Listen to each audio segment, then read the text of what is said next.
the registration form entirely and just generate a user from that, right? Yep. What do you think? Because here I can see like, Well, that creates that attendee.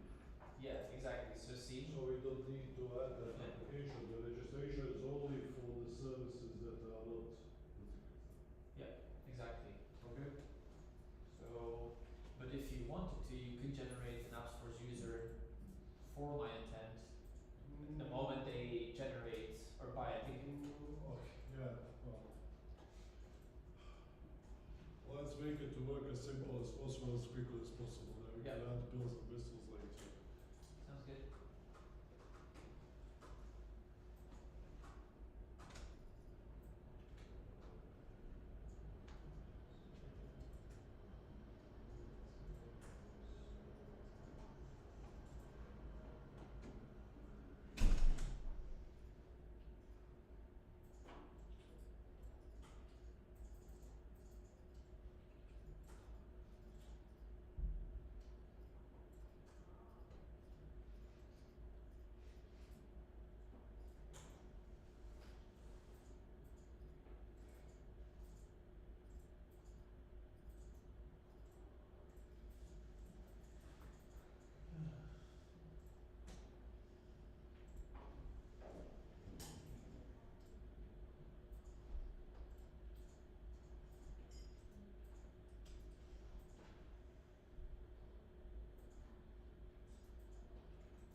Using the main array instead of the key. So for each array as key, and then inside the for each loop you have to actually use the key rather than the full array. Right? I'm speaking Chinese. Okay, so for each, Yes? in here you have two things. Yeah. We have the main array, Mm-hmm. and each element of that is called as element, Yeah. right? So inside for each curly bracket, you have to actually use the element rather than the array, right?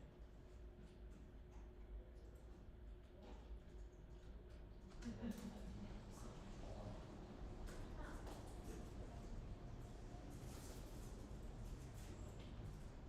it's a small thing, but I'm just gonna you can make search it. for a while on that one.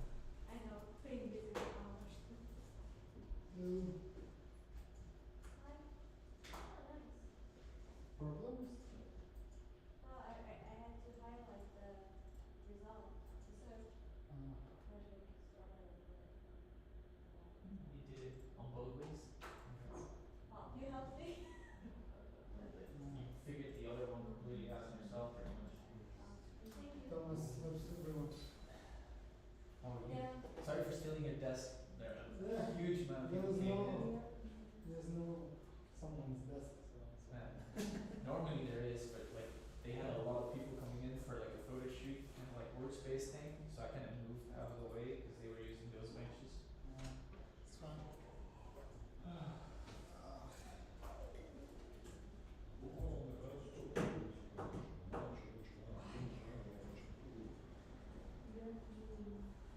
Ooh, we are almost ready. 1 minute left, so guys, let's get started. We have a approximate schedule who is going first, second, and so on. And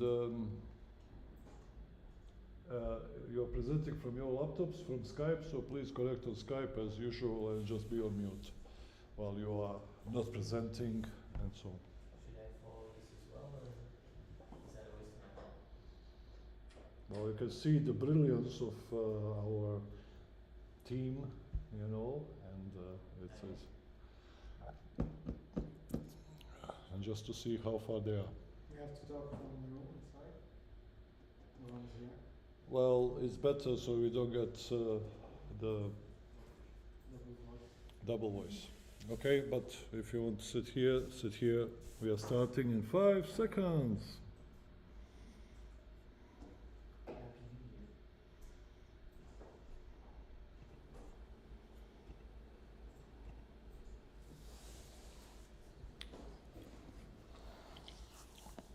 So guys, hello again. This is lesson, I don't know, 6.2 or something like that. So today we are supposed to see the homework. We had 8 or 9 tasks and 8 or 9 people supposed to pick one each. And after that, do the task. We gave the tasks, I think, on Tuesday last week or Wednesday, something like that. So it's been a week plus few days, hours. So I'm really looking forward to see how far we managed to get. But I know that not everyone had a great time with these tasks. How we work in business is we practically want people to do one task a day, at least, okay? So the task should be doable in 6, 7 hours maximum, okay? If the task takes 3 days, then it's not one task, it's 3 tasks, okay? It needs to be broken down in multiple tasks, okay? And most tasks that we give are usually just a couple of hours, okay? So once you get up to speed and running, then you should be able to do 1, 2, 3 tasks per day, like these ones that we give to you. Of course, you have to be perfectly set up. Everything has to be working on your computer. And we still have people with issues on their PCs, nothing works and so on. But even more so, we have issues with communication, okay? So we'll see on each of these examples how this communication breaks down. But all of that is connected with what I said in lesson 1. I need to teach you how you think, okay?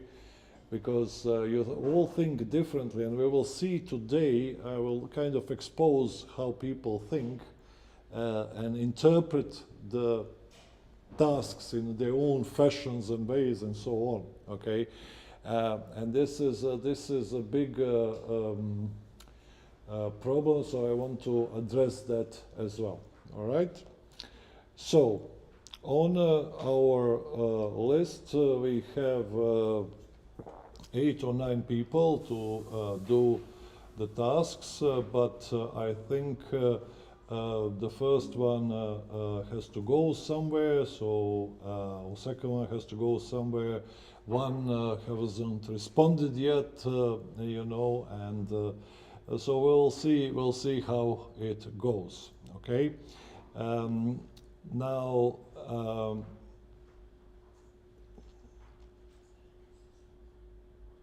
I want to say one more thing.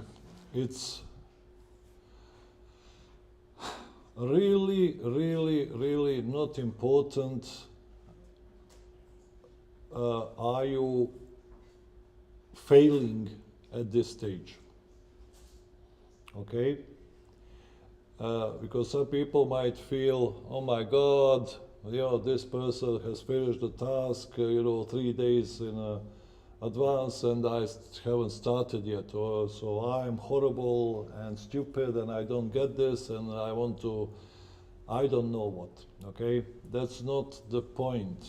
That's not true, all right?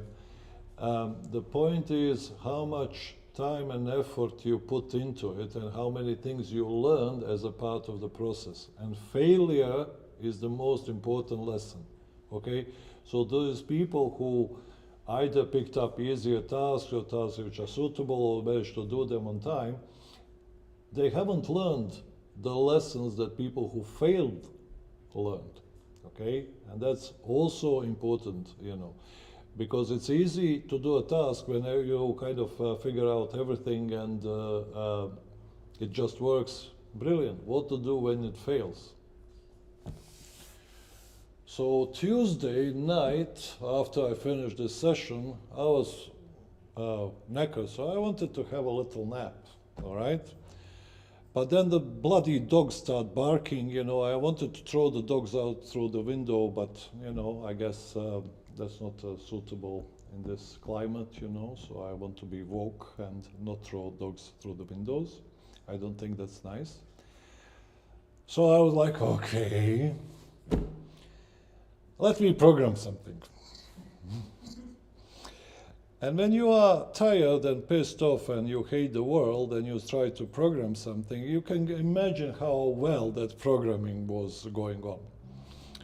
So then I start throwing my computers across the room and I throw my mouse away, which broke my mouse.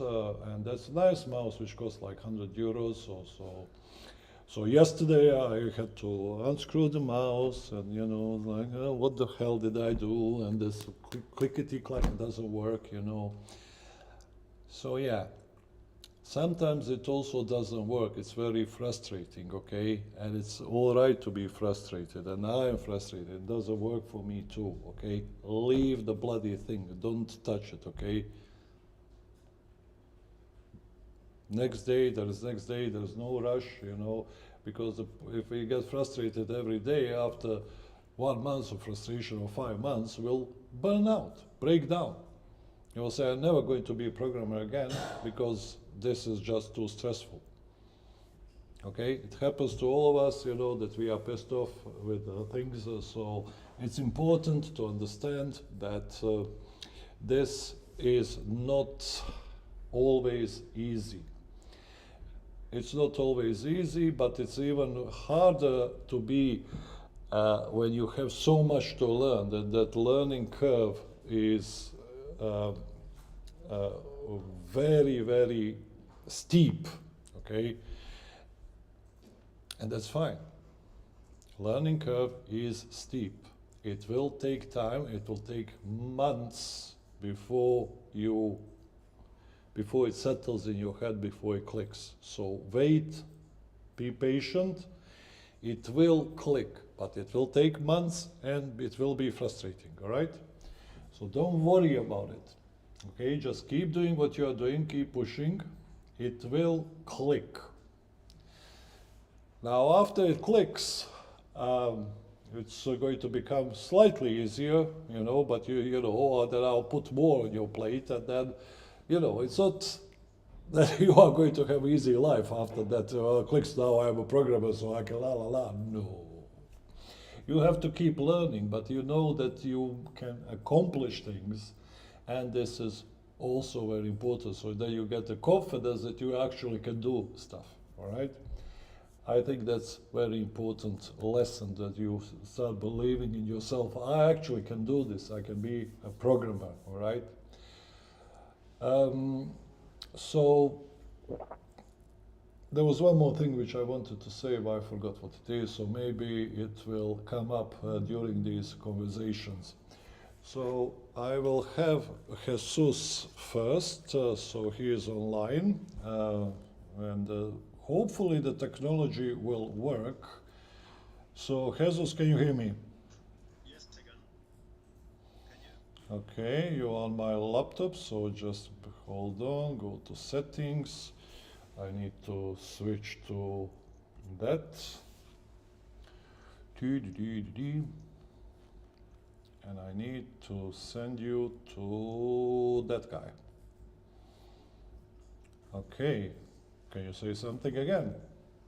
Hi, hello, good afternoon. Okay, so everybody in the room can hear you. Now it's interesting question, is anyone online on the chat? If there is, please let us know, can you hear this guy? Otherwise the recording is going to be quite empty, okay? I can simultaneously, you know, mime what Jesus is doing, or Jesus is doing, but hopefully that won't be needed. So Jesus, can you please share your screen, tell us what your task is, and show us how far you are?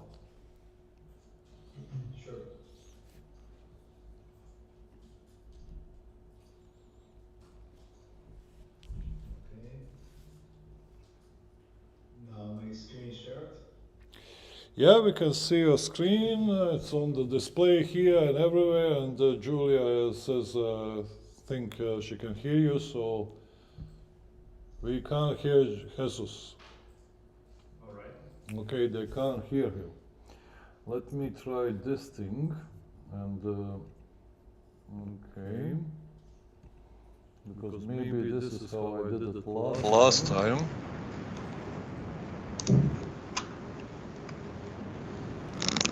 Okay, so I think we got your input now here as well.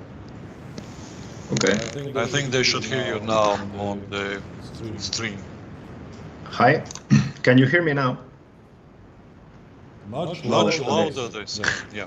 I will try Alright. to balance my voice. So what's your task? Yes,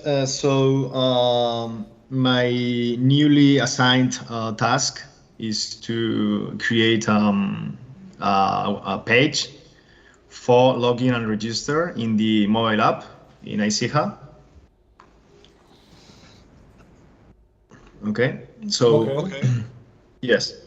So thing is that well, I've gone through tasks like similar tasks, before, but in this case, I haven't had the time or the chance to really get down to it, because as I told you, I was off the whole last week. So I was trying to get to know where I should start from in order to do this. Then I got clear what's required, what's demanded, what sort of stuff should I craft. But I do need some hints on how should I start. Hints. Yep. Believe in yourself. You can do it. Okay. If not you, Google can. Mm-hmm. What is your task? Yeah, so my task is, as I said, creating and having run a page where potential users can register, log in, and access to the main site. On the website. To the website, yeah. That's how I understand it. Not on the mobile app. No. Sorry. Well, mobile app. Yes. We are talking about the mobile app. There is a big difference between the website and the mobile app. Yes, you are right. Yes. So which one is it? It's the mobile app. The mobile app. Sorry. Yes.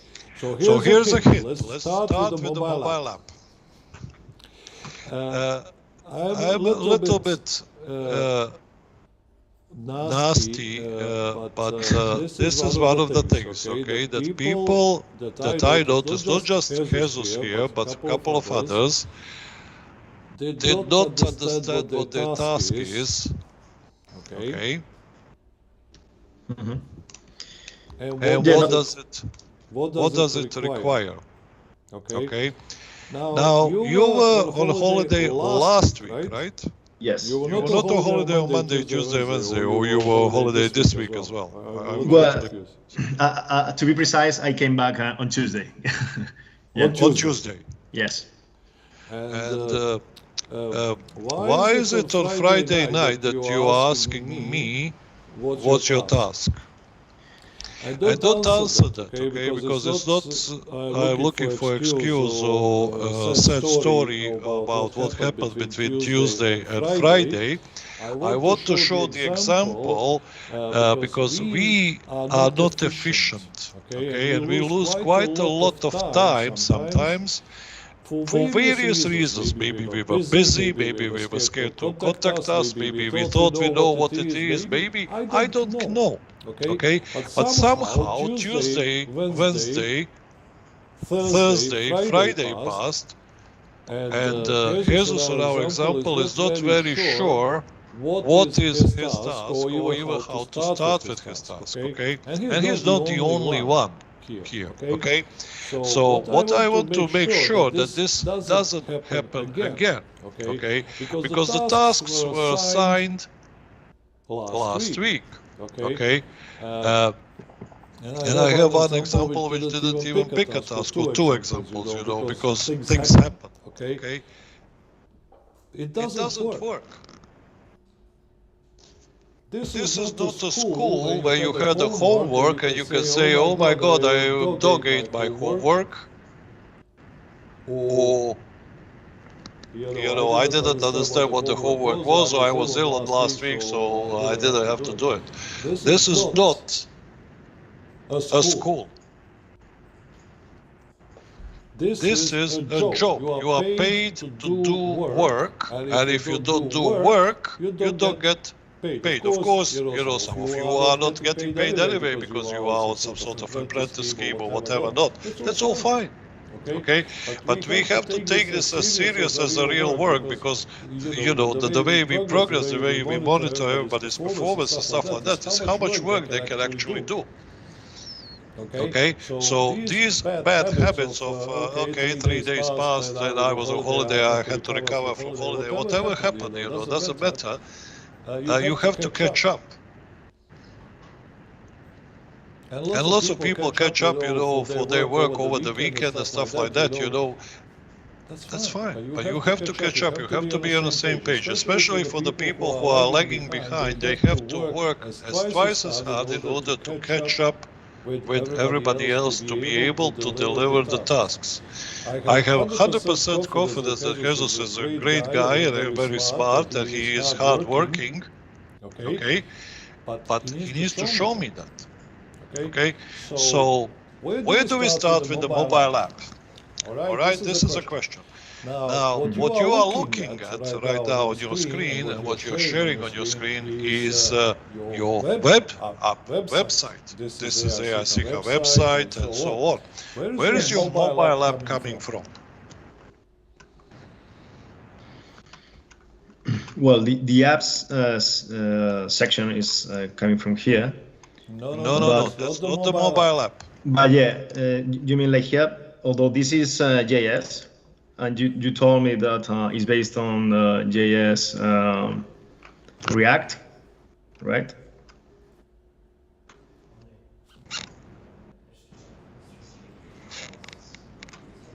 Oh, you hear me twice. Okay, thank you. Mute on this one. Sorry, guys.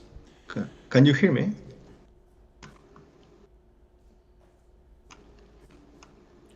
They can hear you. Okay, but can you hear me now? Because I'm muted. I don't know.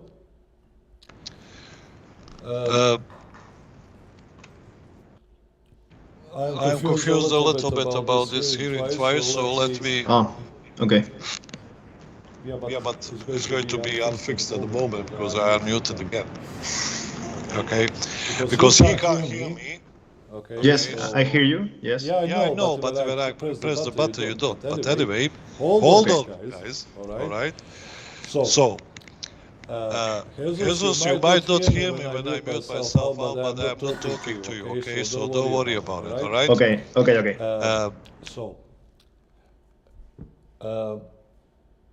As you can see, Jesus right now is a little bit confused. Okay, he is confused about the structure of this application AICA. Okay, and this could be because he didn't have enough time to review the previous courses that we talked about and see what the hell this is. And he probably missed also the course about where we talked a little bit about how to set up mobile applications, what to do, probably, the one on Git clone, so he doesn't understand this is what needs to be set up completely differently. He's lost, okay? He's lost because we didn't provide him with the information. Now, I don't know that Jesus doesn't have the information. I can assume he's a smart guy and he knows the information, or if he's confused, he will ask a question, but that wasn't the case. And this is extremely important to ask the question and clarify, am I doing the right thing? Okay, so I know that we all talk together and we have to listen what everybody else is doing. Because if he was listening, he would know that Luana and Julia both were doing something with the mobile applications. Okay, so he could have asked them, okay, for the mobile application help, but he didn't. Okay, I'll unmute. Jesus, Yes. I was talking behind your back about you, okay? Okay. So the guys on the stream might hear me twice, stuff like what I need you to do, obviously, is communicate with people, okay? So you are looking at the web application that has nothing to do with the mobile application. So I need you to arrange a time as quickly as possible with Luana and Julia, who both worked on a mobile application and had some progress on setting it up and getting it up and running, okay? So you're working on mobile application, you need Android Studio setup, you need a different code, not this code, but code for the mobile application, etc., etc., okay? Okay. I need you to ask for help every single time when you are not sure. But when you listen to the rest of the stream, you will see that other people are also not sure. Some ask, some don't ask, some reluctantly ask, etc. Okay? So you will see what's going on. Okay? Okay. So All right. it's definitely not what you are looking at. All right? So if you need, you can call me tomorrow. Okay. I can help you as well. You know, you need guidance to help set you up in the right direction. All right? All right. I will call you tomorrow. Yes, that sounds really good. Yes. Okay. So that's Mr. Jesus. Not a big progress, you know, 10 days, but it's all right. These things are fine. Now, you can stop sharing your screen, Jesus, by the way, now. Okay. All right, cool. So I wanted, I think, to have Mo next, but I don't think he's online. And after Mo, who was after Mo? I think Luana. I think did I put you as the next person, Luana? Okay. Who is before you?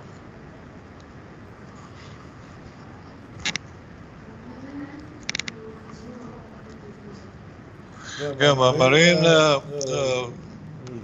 just said before the call he can't make it.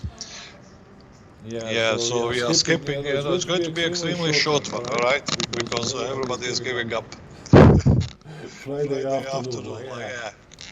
Screw this.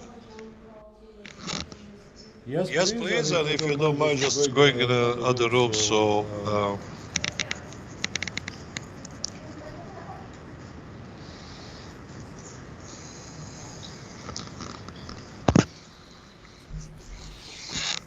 Okay, so we are waiting for Luana to call, to join the call, and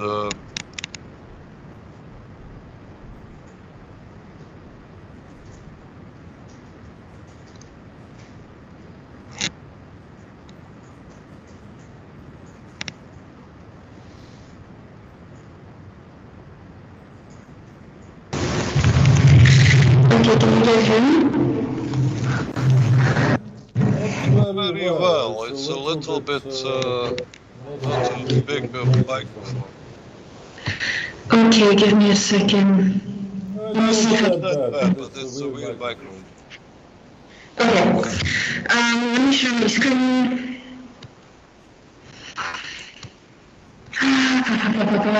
Yeah, this share screen. Okay. So, yeah, my task was to create a login page, essentially a registration page, simply put.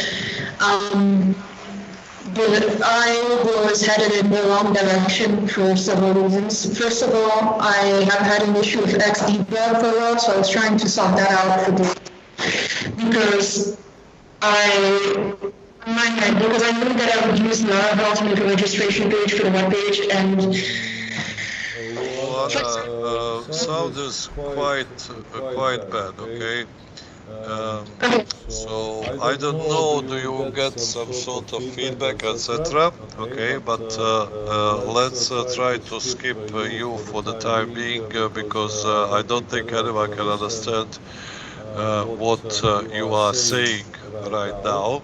So maybe you can have a look, maybe you need to mute your audio from the stream if you are looking at the stream or something, I don't know. But please maybe Thomas can jump and try it with you, but we need to move to the next person and then we'll come back to you when you fix it, okay? Okay.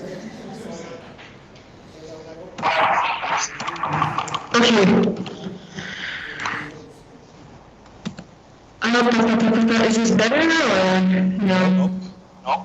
Okay, well.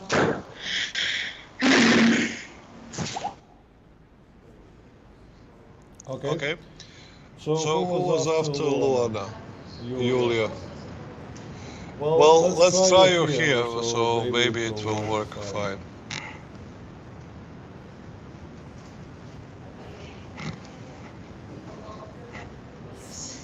No, but we can't hear you because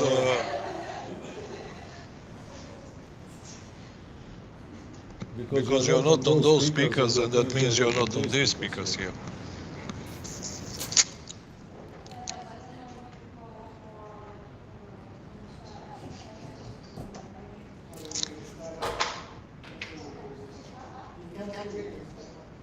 No, but Skype is connected to those speakers up there. Exactly.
Okay, well, I muted on the chat, so I'm talking to Skype, so guys, let me know, can you hear me over there?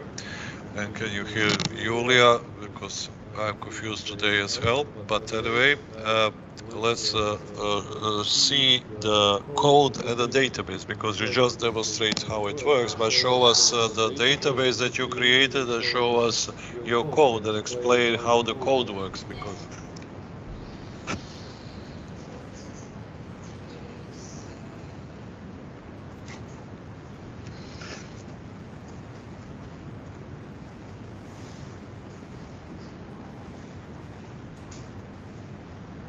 tables. Yes. So this is how my database table looks like. Yes, and as we discussed with Andrea today, this ID column. So I made this column because later in the function we use this ID to delete the word and then to save the words, right? So I thought that's why we need it, but I did it not correct because it must automatically put the numbers. And in my case, I put it myself when I make a new row, a new word. So what I made some roots in how I started. I made roots in PHP. So this is root, this get, where we just open the page to display banned words we're gonna have. This page, these two pages to edit words. So get opens us a new page with options. Well, how we want to edit them, and then when we press save, it posts well this page to be saved.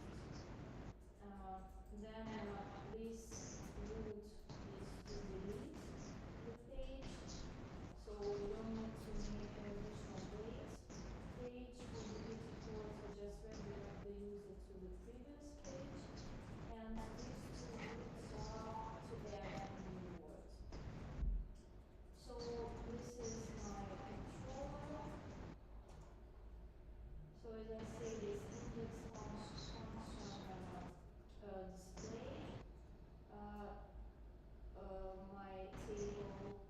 on the page. This create function adds new words, and we just show it. This function store, well, that saves a new word, but here I added because I don't know how to present, how to show pop-up. So if ID already exists or the words already exist, so I did it like this. So this function is if the words already exist, we show pop-up this. This is if ID already exists, we show all this. And if the word is new, we make this. And return redirect user to the previous page if everything is saved. This is show notifiers, and this is edit function. So it actually will find the words that were selected by ID and then display it on a new page. And this is function update that we use on the save page, and then we also redirect it to the previous page. And these are all my pages. So this is initial page with banned users. This is edit page, and also the risk get word page.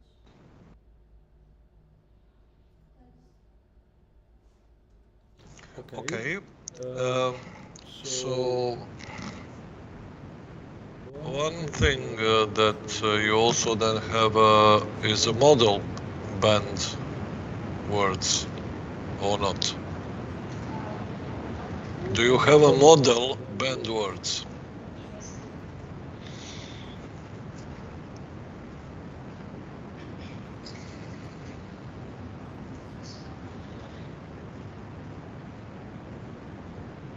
Okay. So as you can see,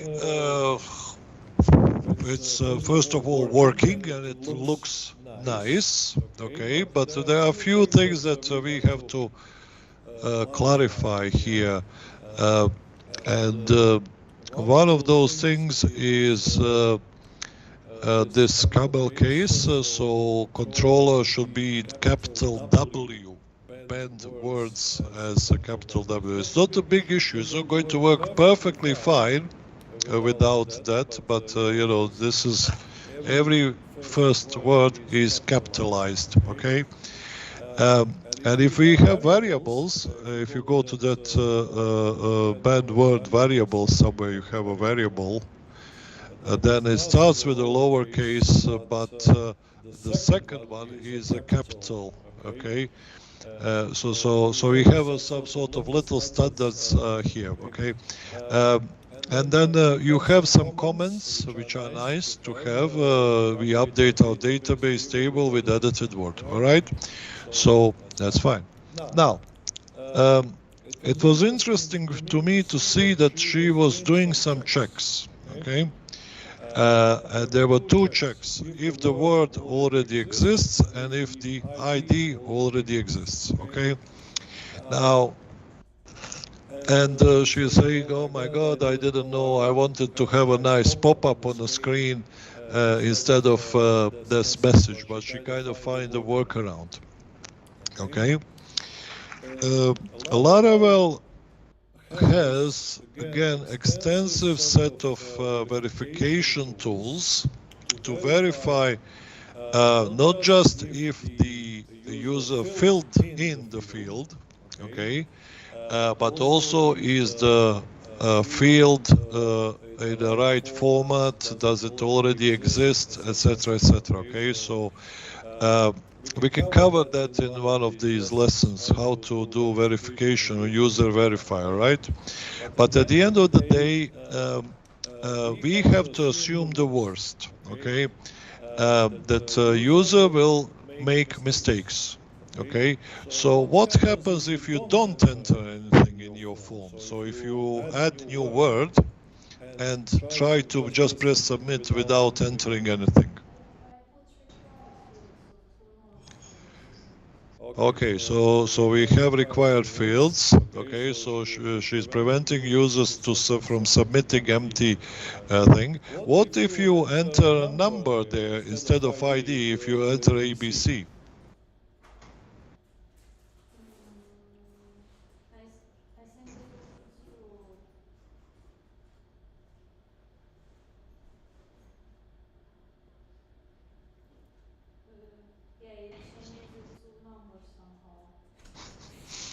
So, and this is where we came to the issue of these IDs, okay? Can you please open my admin utilities database banned words in there, okay?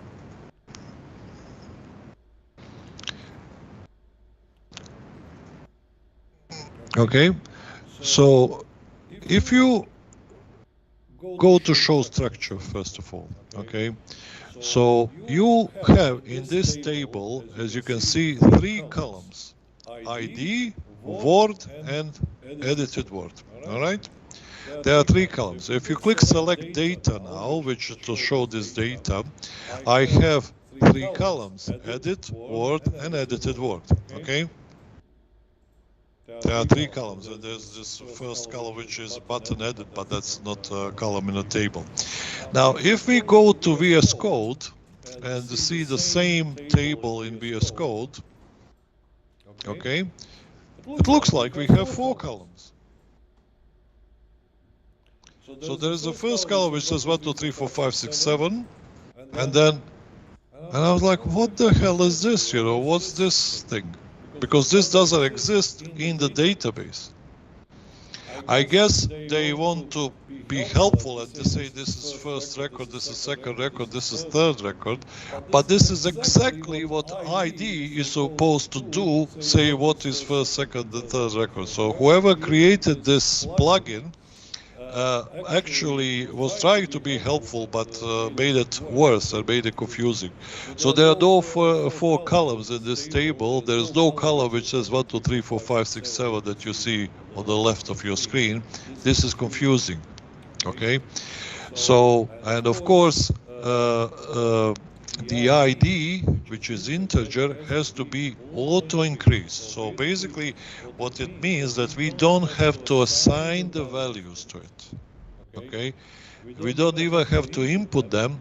Then when we create this record, it will be created automatically from the previous version, previous record plus 1. Okay, so I prefer to use AppSource database editor, okay, because it is better in my opinion, but it doesn't really matter. Okay, use whatever you want, but if you scroll up now and go to the show structure, okay, and one thing what you can do, because it's a small screen, if you just next to the logo AppSource click on that button, it will collapse that menu. Okay, so we see a little bit more. Okay, so this is our structure of the table, but what we want to do is change this structure. Okay, so let's try to alter this table. Okay, so as you can see, the column number ID is integer, fine. And what are the options? Well, we don't need any options, don't worry about that. Okay, so it has to be integer, because we want these to be whole numbers, 1, 2, 3, 4, 5, etc. But you have a button which is called AI, and it doesn't mean artificial intelligence in this case, it's auto increase. So if you just check that button, okay, and click save, then it's done. So auto increase, auto increment, okay, fine. So now we don't need to do anything. It will automatically add a new value every time when we save the data. So the field that she has on one of these edit and add new ones, which we entered the ID, okay, well, we had to verify if we are going to use everything. Is that a number or not? Because if they put a non-numerical value, sometimes the app will crash or not behave properly, or enter, as you've seen in this case, a random number in a database. All right. The second thing is that makes it easier for our user to enter stuff if he has less fields to figure out how to enter them. Another thing what happened here was that edit words. So can you show us that screen again, Julia, please?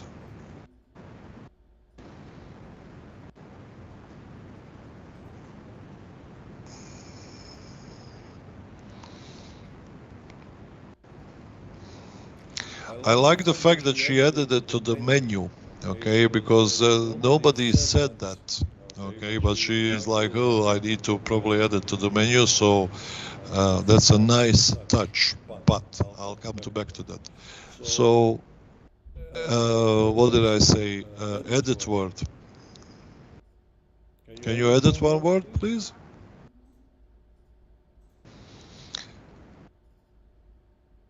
Okay. Now this is something which she's thinking like this, okay? Does he want me to have a version of the word so I have variants of the word, okay? So not just we blend the word blue, but we blend bluish and bluesy or whatever it is, kind of variants, okay? Is that variants? Are we editing variants of the word, or are we, what are we doing here? Okay, now because we are practicing CRUD, you know, I can make an assumption in my head, okay, that the editing word means replace the old word with a new version. Let's say I make the mistake, so I want to edit it and change it, all right? But when she was thinking about this, she was thinking, didn't think like what I assumed, okay? She thought, oh, maybe this is the use case, this is how it should work, maybe if I add this, if I add that, all right? So this is that example of thinking just like we had a previous Jesus who was like, oh, I think I have time, I think I have this, you know. It's a different type of thinking, okay? But it also can be incorrect, all right? And both of them needed to do the same thing, is ask the question, okay? Because asking the question costs much less time than programming this. Okay, in this case it's one field, so I don't think she spent too much time, let's say 15 minutes, okay, creating this extra field and saving that.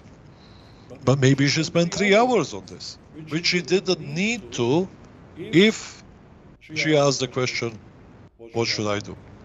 Okay, so this is where this communication and the clarification of the tasks is extremely important. We will see this in many more examples as we go along, that people did not exactly understood the tasks. They started thinking, but every one of us thinks in a different way and comes to a different conclusion, different interpretation of what my task should be. Okay. Now I have also one question about these translations. Because if you look at this page, we have this AI-Sicha.edit word, AI-Sicha.edited word, and then we have AI-Sicha.save, but we also have just a word, okay? So, Julia, why is this one saying just a word here? Because I tried to translate it and it translated into English. Okay. Because in the text I didn't have these words in the dictionary inside of this page of translation. That's why I didn't translate it into English. That's how it was translated. Where is the translation file word? Resources,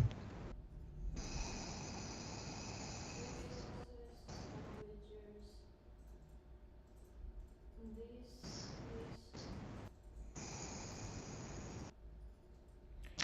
is So in line 54, we can see that word is replaced by word with capital W. Okay. So can you, after this new one, just copy line 56 and paste it underneath itself?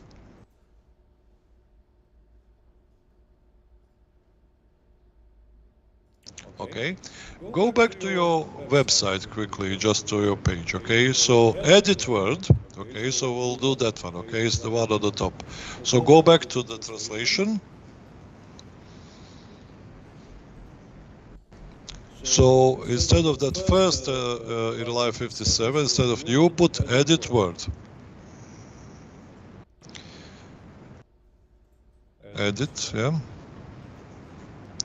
So this is a label, okay? And let me show you this very quickly, okay?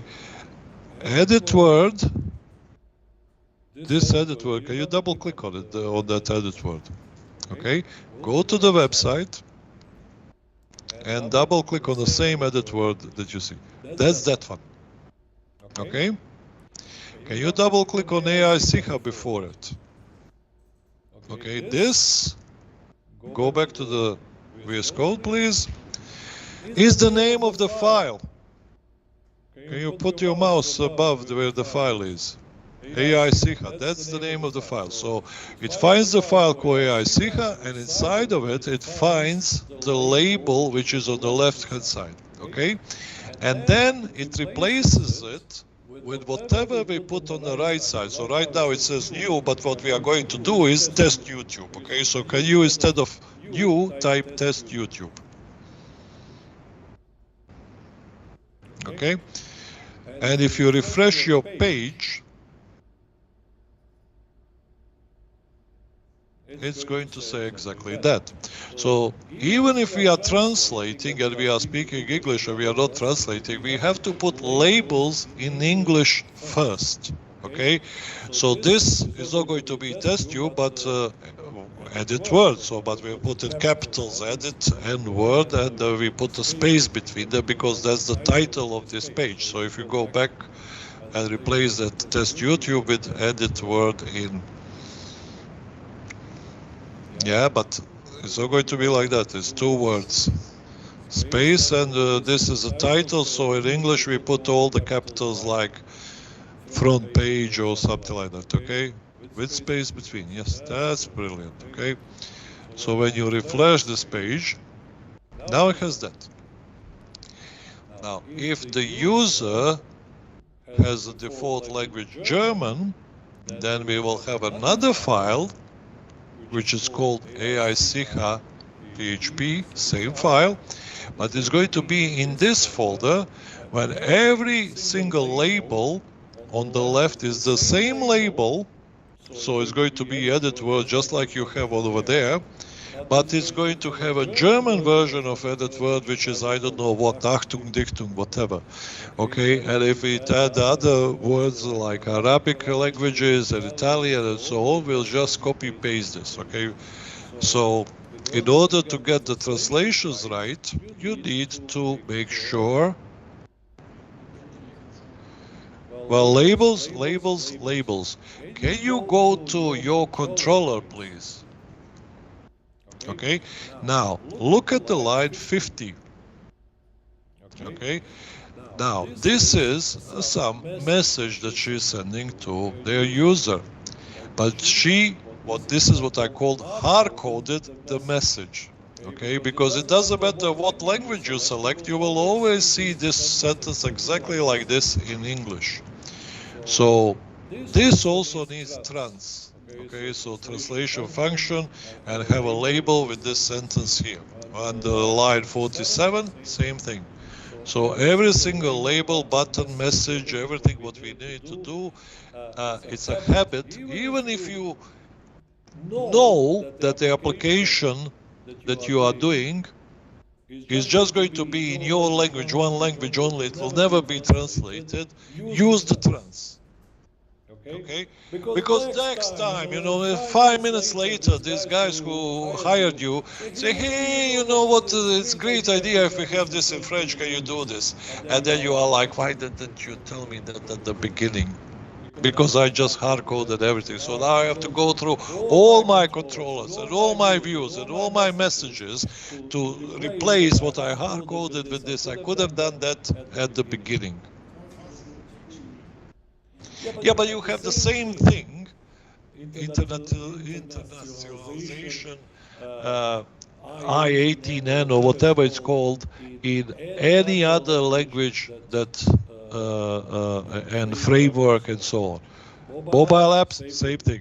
Everything, same thing. Just be international, don't be local. So everything needs to be. But your program, at least, put the trans, so I can see these AI-Sicha dot whatever you call them, that's fine. And then later on, we create an English version. Because this translation takes a lot of work, we automatically translate. We have a thing which will automatically translate it in multiple languages to make our life easier. And then, of course, we can correct it because these auto-translation things are not always very good, so we can correct that. But we can very quickly generate languages that we don't speak, and they are approximately okay-ish with that. Okay. So, as you can see, she did finish the task, but I want to just give a few more minutes about this, all right? So how typically this works is you get a task assigned on a project manager. So you get a notification, you got a new task by email or something.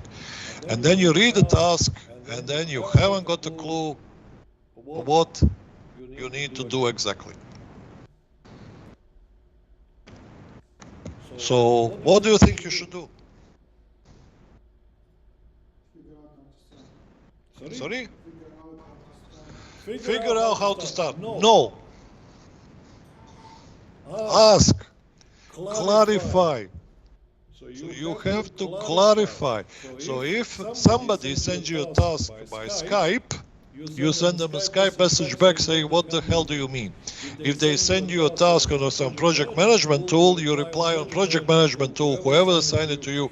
If they send you a pigeon with a task attached to its leg, you take that pigeon and send it back and say, clarify this for me. I have 20 questions. Okay, don't waste your time starting the task if the task is not clearly defined. First rule, don't do it. Ever. Because what you are going to do is you are going to try to guess what the client meant. And what they meant is typically completely and utterly different than what you guessed. Okay, so you clarify in order to save yourself time and so on and so on. So ask the question, clarify the tasks. Okay.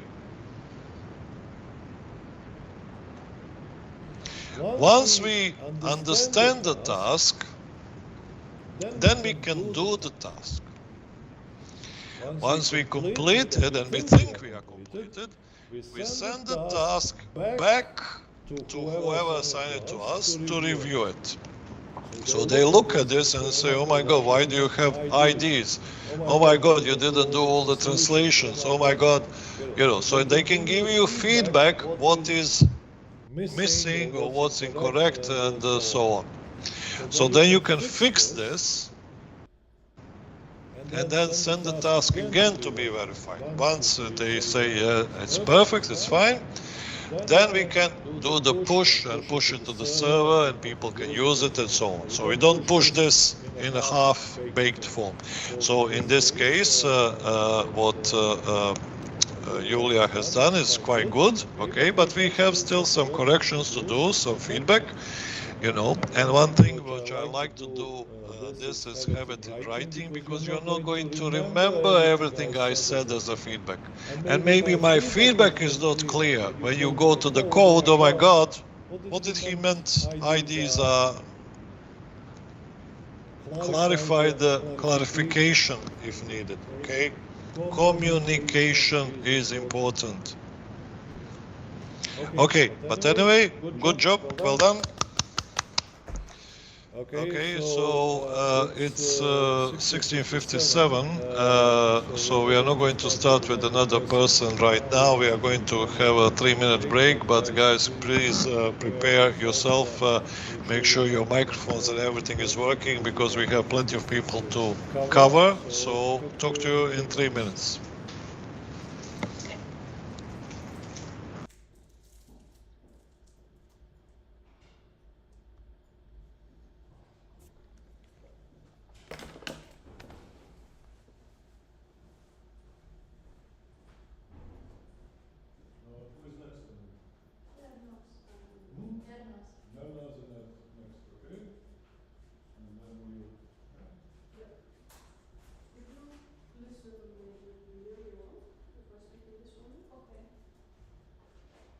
Whose keys are these?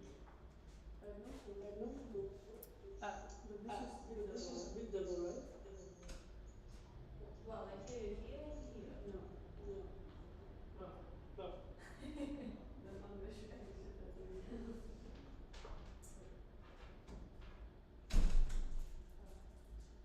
But you can just use like I did. You don't need phone. No, the problem is I have to install the driver on Ubuntu for my laptop to work, but I cannot. Like I tried for an hour or something, it didn't work. So now every time I have to connect my phone for the sound and my laptop for the screen. Oh. It's a bit strange, but yeah. But at least it's not 2 times my face in the call. Yeah. Okay. No.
Okay, guys, welcome back.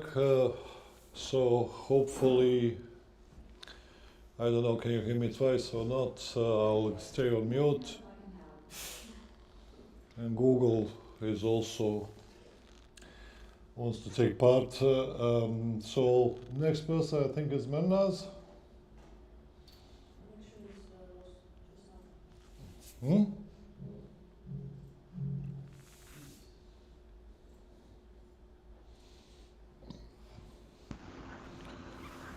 Okay, so Where is the cast? Where is the cast? Sources, cast desktop on this.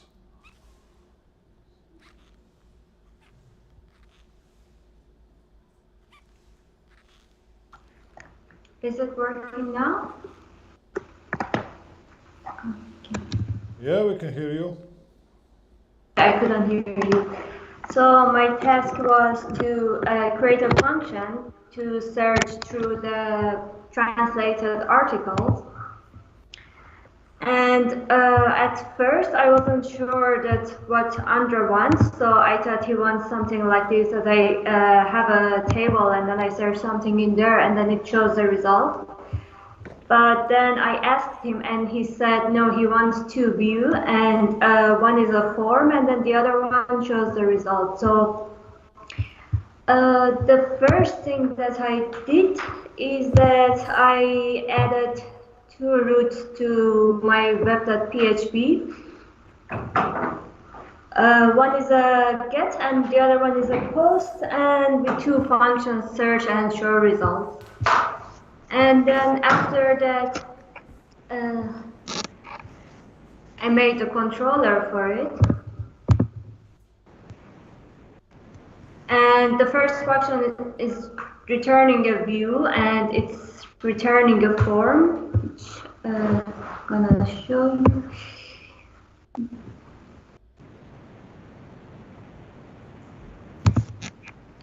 So it's returning this one. And it's something like this. So this is the form. You can type something and then search for it. And then it's going to show the result. And the result is that if it finds that word in the title of the article or in the short description of it or in the article itself, it's going to show it in the result. So here you can see that, for example, it's part of the title or part of the short description, but you can't see the whole article because it was taking too much space, so I decided not to show it. And if you want to have a look at the code, it's like this. So in my form, I have a post method, and then I have this post method here for search. And then I am here saying that, okay, fine, get the articles when the name is like this search variable. So if it's not exactly matching, it's still okay and I want the result. Otherwise, it wouldn't show me the result if they weren't exactly the same. And that was my task. And today, Andre asked me to add some more things to it. So the first thing was to add this search thing here. So you can click on it and then it should open the search form. And for that, I added these ones. So I copied the one for dashboard and then I made some adjustments. And then I added search to the menu. And the other thing that he asked me to do is that if you search for something,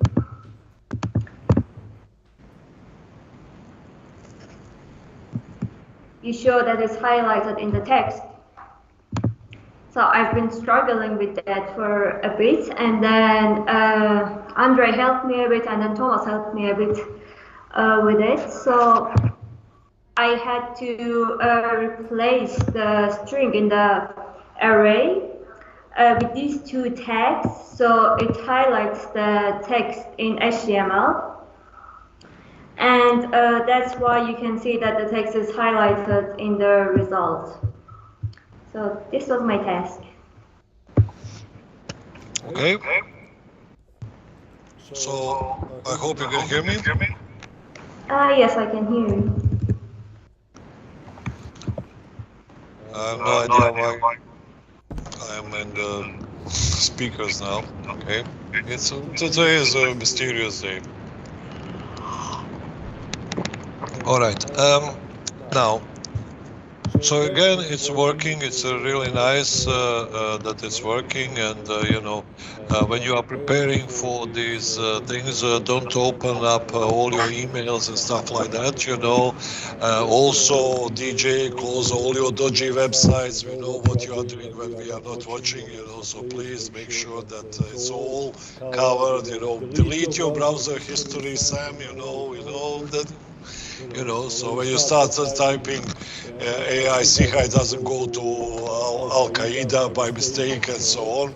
Okay, so please, just but can you show me your code? Because did you stop? Yeah. Okay, I have some feedbacks here. Okay, so we can start with the code. All right. So why is this called conditions AI controller?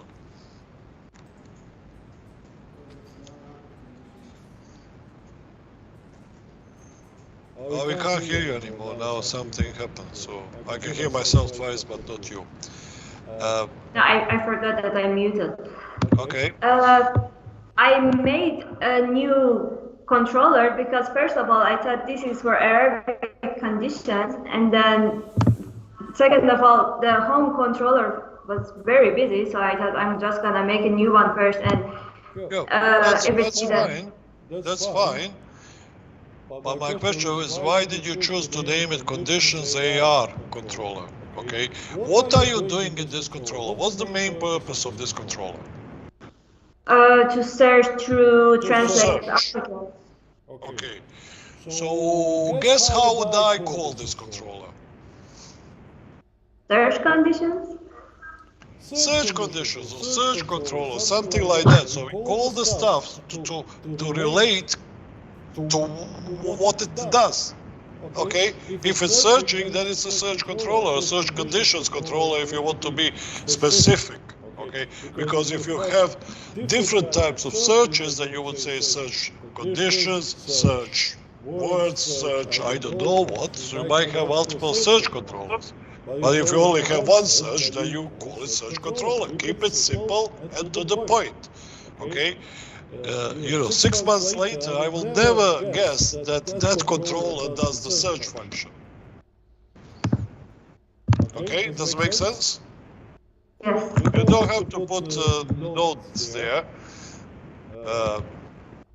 All right, it's just she doesn't have to put notes; she's putting notes.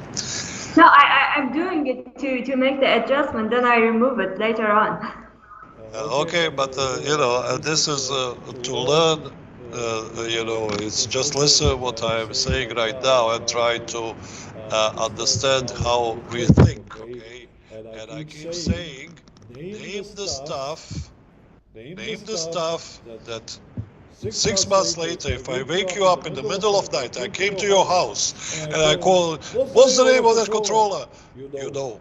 Because it makes sense, it's the first thing, Okay, so the second thing is that now you have line 22. This is an interesting one, okay? So what is this $_post thing? And I don't want you to answer it. I want the guys on the chat or here in the office. What's that? Any ideas?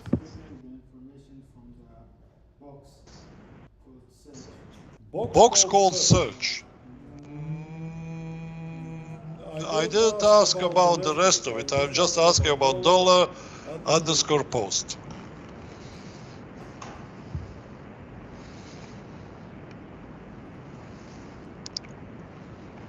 Have you ever seen this? So in PHP, everything which starts with $ is what? Variable, yes. So this is some sort of variable. Where is this variable defined?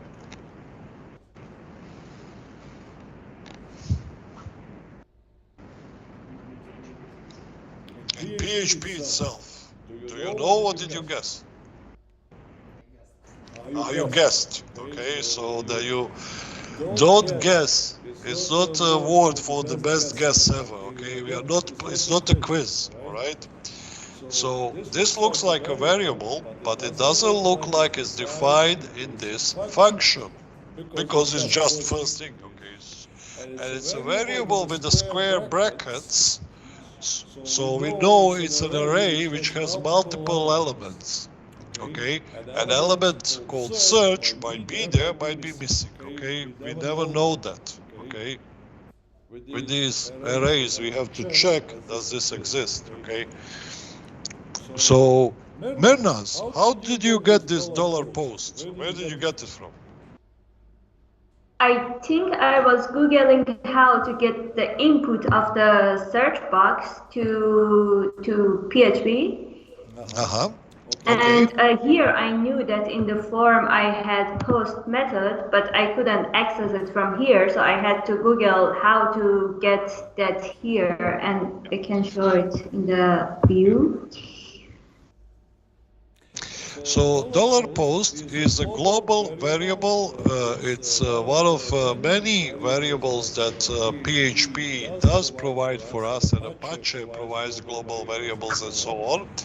That we can access, okay, like this. But basically we don't need to, okay, because if you watch that CRUD video from Monday, Tuesday, I put request, dollar request, and then I can get all my request stuff that was sent by the user through that dollar request. So dollar request includes this dollar post, this global variable, but it also includes some other stuff that we might or might not need. Okay, so while this works in CRUD, in Laravel, we don't use dollar post directly. We can use request. Why do I want to use request instead of dollar post? Because one thing that we also want to do is validate the user input, and that's what we can do with request and validators and stuff like that, which we'll cover in one of the lessons how it's done. So while this works, okay, it's not something that we should use. We can, okay, but there is a better method, all right, that I explained in the last time. Not that you have to program exactly like me. I'm just saying that they are more powerful functions, so if you use those, if you are aware of those, then you will benefit from those. Now, this line 23, which... Question actually, using request, but then the request needs to exist. Oh, can you hear me? Breaking up.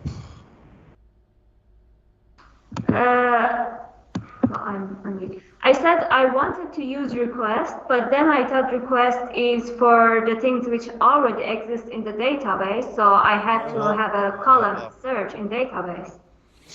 No, they are not what it exists in a database. They are the things that user filled in formats and other stuff that came from that HTTP request. So it gives you the whole lot of information, including dollar post, but including all the other stuff. If you debug this code and see what's on dollar request, you will see that, you know, it's quite powerful. So if you use that, you can do it for multiple purposes. Okay, but what I'm curious about is this line 23, which spans across 4 lines. It's a huge one. Okay, how did you figure this one out? Tell me your thinking. I read the documentation of Laravel because I wanted to chain these together. So I had a look in the documentation, and then there I found that I can use orver, and with the like and this thing, I googled how to do this because I couldn't find it in the documentation. Okay, but Guide me step by step. What did you do first? Did you do like first, or dollar, or this daisy chain of these, or what was your thinking process? No, first I started with only the name because it was the easiest. Okay. So as soon as I figured out, okay, this is working, then I added orber, the other two orbers without the like.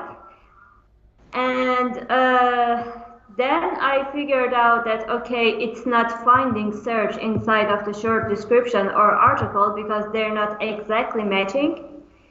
So then I went to find a solution. How can I find this one in the other parts if it's only part of them? So I think if without these two, they had to be exactly the same, the search and short descriptions, and it wasn't showing me the result. So this was the last step that I did. Okay, and you can see in line 27 that she has a DD results commented out, but I guess when she was trying this, she was seeing all the time what kind of results she's getting, are those correct, and she change it like this, and then see, now I'm getting these type of results, and so on. So you can see that there is a difference. So I guess she was doing it step by step. So when you have this big thing at the end of the day, okay, this doesn't come up, you just type it. This comes up exactly how Berna has described it. So she starts with simple thing. Let me get it in the title first. And let's get exact word. And then she was thinking, oh my God, I am missing some because I might, sometimes it sounds like or has additional letters afterwards. Okay, so I want to include those. And then she Googled it. And this is from SQL, so there is a wildcard character dollar percentage sign, and if you put it before and after, then it says you might have some letters before the search term and some letters after the search term. I don't care, I want those included as well. So this is a wild character. But what I really like, the keyword that she said here was, I checked the documentation. I studied the documentation, and this is where documentation, when I figured out what they are trying to say, you know, I got it in this quite complex but fully working, obviously, bit of code. So this takes time to get, this takes lots of research, okay, but if you are researching in the right place, it's not going to take too much time, and you will get the right result. Okay, and testing, doing step by step. So solve one problem, solve another, till you get to this complex thing as such. Okay, so this is good. But one thing what I also want to mention is this. This is a little bit confusing for lots of people, and this is syntax of PHP. Okay. So can you highlight this apostrophe, percentage apostrophe after the word like in line 23? Can you highlight it with your mouse? No, just percentage, apostrophe, percentage, apostrophe. Those three characters. Apostrophe, yep. That, okay? This is a string. How do I know it's a string? Because it's under the quotes. Okay, so it has single quotes. Okay, so the computer says this is a string, and the string has one character, and that character is percentage. Okay, if you put a double quotes here instead of single quotes, PHP would do exactly the same thing. So for PHP, it makes no difference that you put single or double quotes. But you can't put one single, one double. That doesn't work, okay? So single quotes are fine. Why is that important? Because sometimes you have to put the quotes under quotes, okay? And I think it was Sam who had those results, and she couldn't get rid of the single double quote before some words. You remember that? Because the PHP thinks, oh, you put a quote, so that's part of the string. Sometimes you have to put two or three quote signs, so can you type just after that, please? So just type double quote, double quote, double quote, double quote 4 times. Yeah, 4. That's it. So if you just, can you highlight those 4?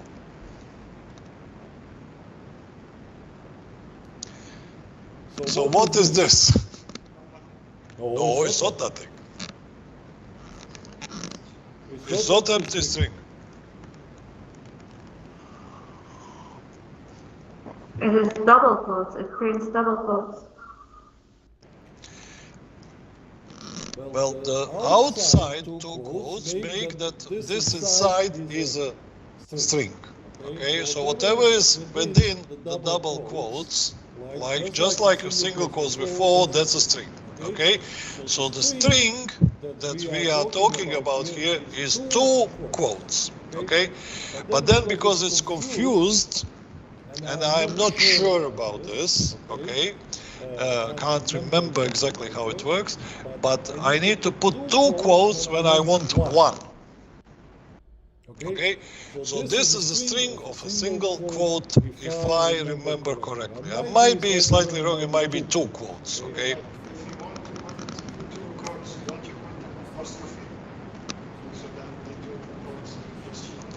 Well, I can also put apostrophe, okay, but I'm just saying it's a little bit weird, this whole thing, okay?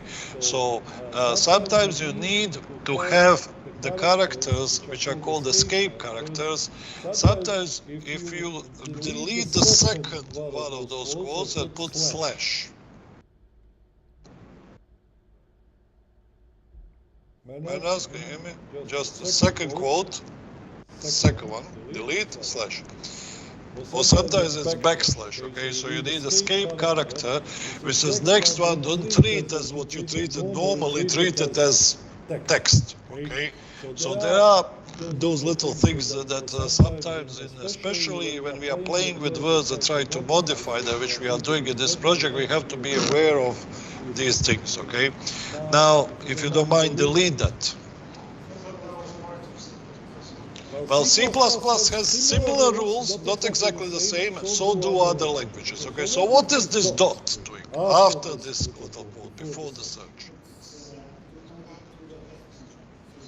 It's to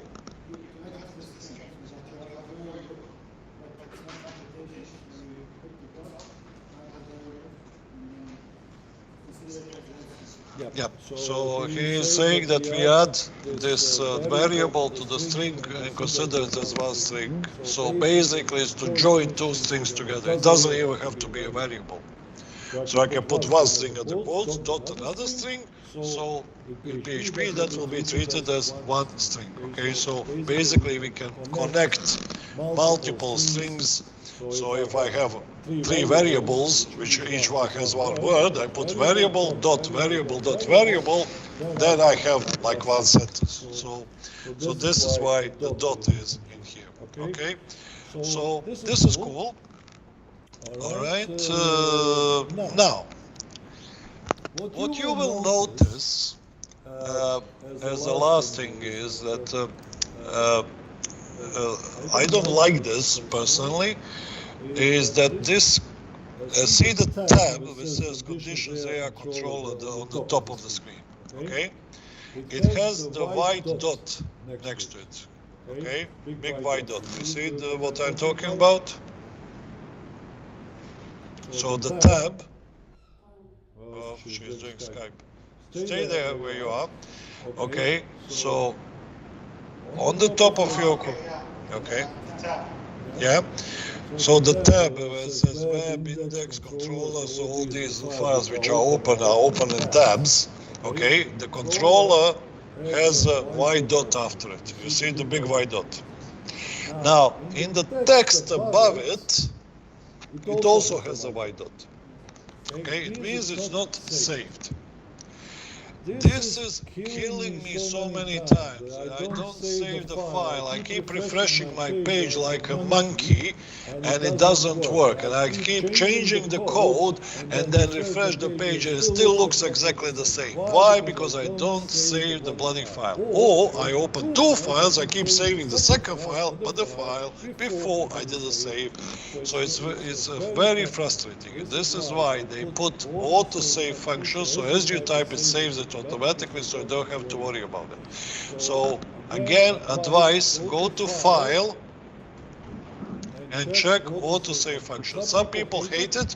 If you hate it, don't do it, okay? But then you have to remember to save all files all the time before you check what's going on. Now, the last thing about Mernaz is, see on the left when she has these three icons and she has a lovely icon with the version control and she has 5,000 plus changes. So she changed 5,000 files in order to complete her tasks. And at least 5,000, maybe even more. Now, I'm absolutely okay. I know she changed the web roots. I know she created a controller. I know she created two web pages, web views. That's 4 files. Where are other 4,900 and whatever coming from? Now, don't scroll, please. Oh, okay. Scroll to the top, okay? So, can you tell me why is create user blade changed? Sorry, could you repeat? Create user blade. So on your list, on the left of the changes, there is a create user blade. Why did you change that one? No, I didn't change it. I made this one. Create user. Yes, for AIC Hub. Okay. Why did you make create user? My previous task was to ban and unban a user, and then I did a bit more, and then I did create it. Ah, so this is banning users and unbanning users. Well, this is creating users, but it is part of last week task. Okay. So what is results blade then? This is the result of the search that I just showed. And what is search PHP? That's the search form. You see how this naming is confusing, because results can be results of your search, but they can also be results of my, I don't know, test for drugs and, you know, am I, yeah? Should we do one translation file for the whole application, or should we use several? Several. Typically several, okay? But it's same like controllers, we do group them together, okay? So see here, even if it was last week and we all are on the same page, it's very hard to figure out which one of these files is doing what and why they have been changed. So, and even if I go to this edit user blade, maybe I don't have comments to remind me what the hell I was doing there, okay? So we have to make sure that all these files are always called whatever they actually represent. So search results view would be much better name than just results, okay, etc., etc. Now this doesn't explain 5,451 files, it explains few of them. So she changed few last week, few this week, okay? Let's say that's 10 files, 15 altogether, all right? But I think what Mernaz did, what she told me earlier, we should try to update the vendor packages, composer update. And she did it because something didn't work, okay? So now it works, brilliant, but she has 5,000 changes. Now, the reason why something didn't work, I don't know what it is. She probably doesn't remember what it wasn't, so now it works. Why? Because she probably Googled it and somebody said update composer packages, and she did that, okay? But guys, do not update composer packages, don't update any of these packages, please, ever. Okay? Because if it works on Merdaz's computer, it doesn't mean it will work on everybody else's computer when they pull this. And when she pushes 5,000 changes, and if DJ did the same thing, update his composer files, but he got slightly different versions of the files, there will be a conflict, but not one, 5,000 of them. 5,000 of vendors conflicts. Remember when I had a conflict with Thomas's file with just one thing about the color? It was complex to figure out what is the right, is it red or is it green, what is the right one. But imagine 5,000 files that I have to resolve that none of us wrote ever. That would be horrible, horrible experience. We'll never be able to do it. So this is not very good. Okay? So what she needs to do, obviously, is a few things. Okay? And this is what I wanted to do, to say, okay, so see AI see her, she's on master, on main branch, and she's 6 pushes behind. Okay, so there are 6 commits that we were testing the other time. So she needs to pull these to her computer, but it's going to complain, hey, you have uncommitted stuff. So she needs to commit these 5,000, which please don't joke to commit, okay? So what we are going to do is, we have to do is make sure that from these files, we only commit the ones that we actually changed ourselves, and all the others we undo, revert the changes, you know, get rid of them somehow. But what happens when you have 5,000 of them? Are you going to go one by one and undo? No. You say what you want, but it doesn't work like that. You know, it's a little bit tough. Okay, so I'll show Menas how this is done, but she has quite a complex task ahead of herself, you know, to fix this. So please, please, please learn from this. Don't do composer update. Okay. Because we are not supposed to do that, but we are pushing all the composer files which we know they are working fine, okay?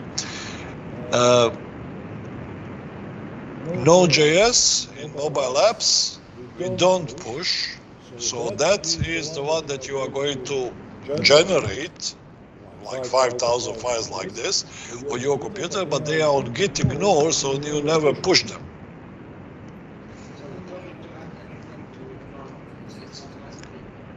Node.js, well, when I create a project, I typically make sure that Node.js files are ignored and everything else is ignored.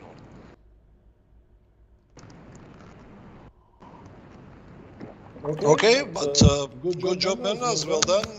Okay. Why don't we ignore composer? I explained it on my last lesson. I have reasons.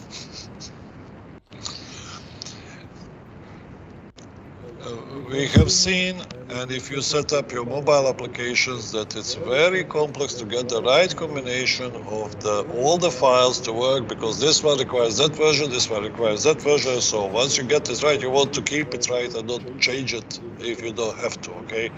So we kind of want to do that.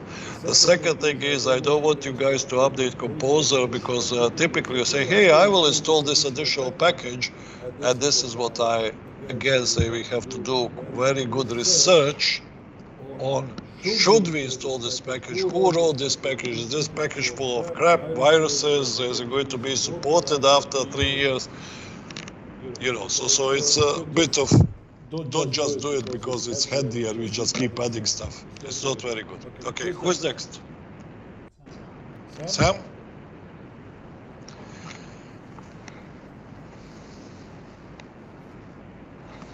Sam, can you hear us? Yes? Okay.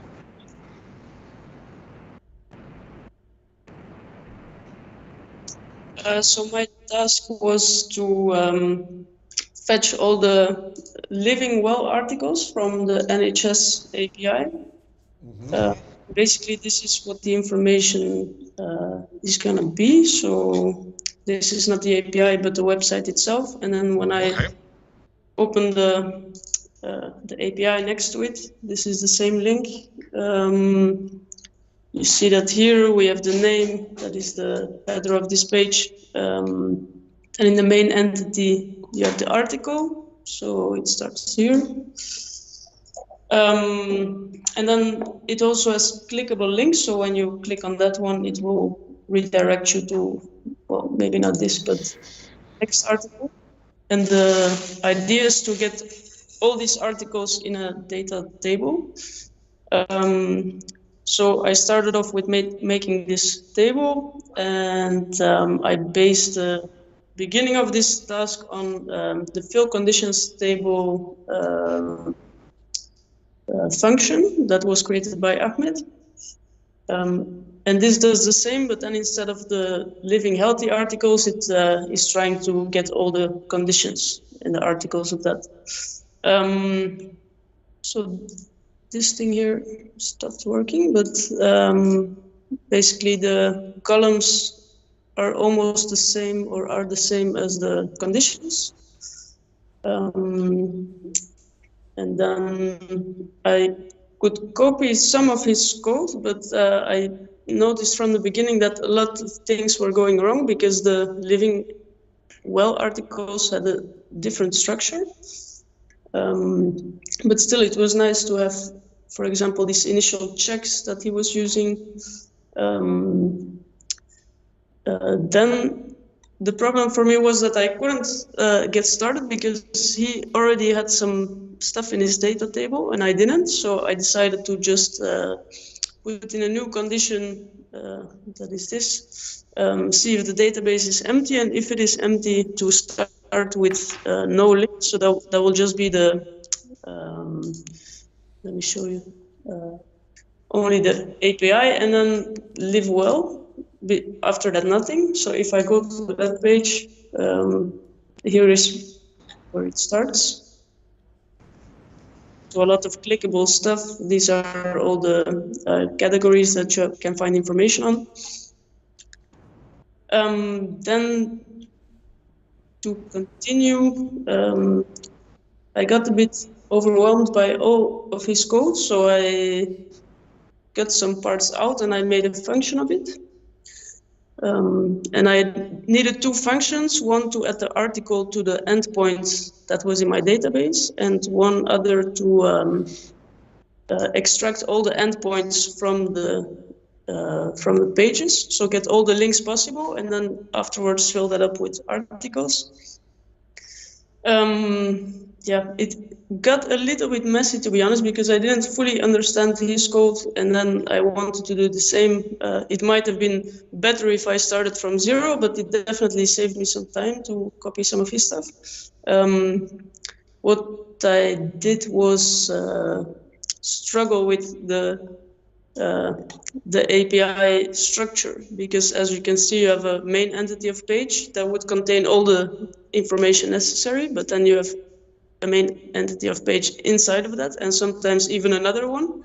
So what Ahmed did was loop over all these things, see if we have main content, then sub-content, and sub-sub-content.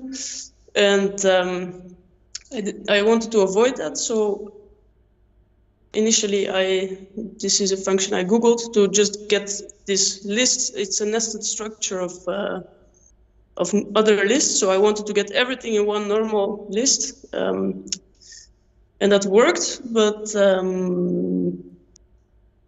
yeah, that was a way to just get all this information in one flat list instead of everything combined. Let's see, I will show you the output.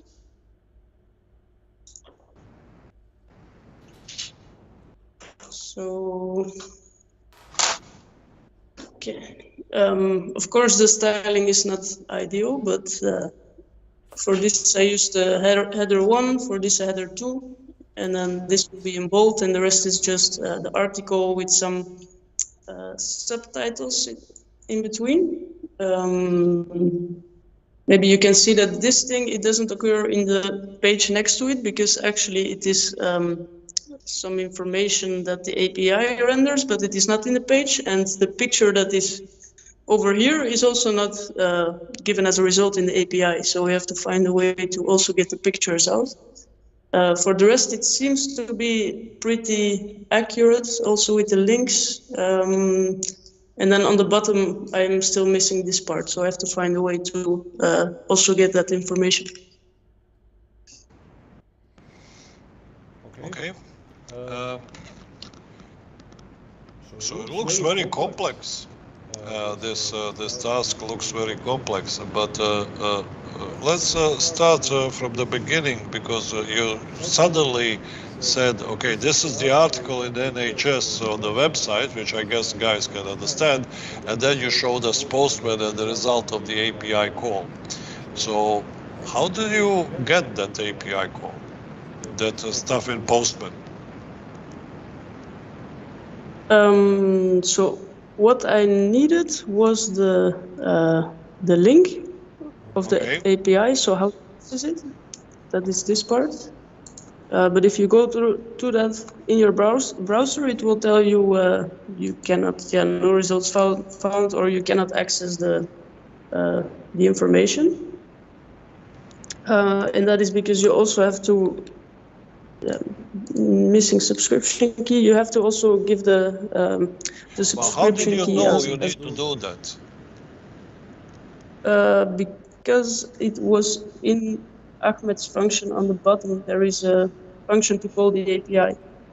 And here it says this link with conditions, and I needed the live well articles. How did you know that? Because the whole point was. How did you know it's live-well? In your line 295, which is on the bottom of your screen, how did you know it's slash live well? I was just trying to find it on the website, and they have information on APIs, but they also have here on top. So where is that information about APIs? Yes, I also googled, but it's link. So if you Google API NHS documentation or something, you will find it. And then here is the Live Well API, and the rest is not related to maybe mental health. Okay, so Live Well API. If you click on that documentation, that you have this purple link. Yeah, and then you get the link. So you read obviously the documentation, okay? So it didn't come out of thin air. You check the documentation, okay? And this documentation is quite useful, okay? Hopefully it's accurate and so on. Now, the second thing what you said at the beginning was something was empty, some database was empty, so something didn't work. So can you clarify what was that?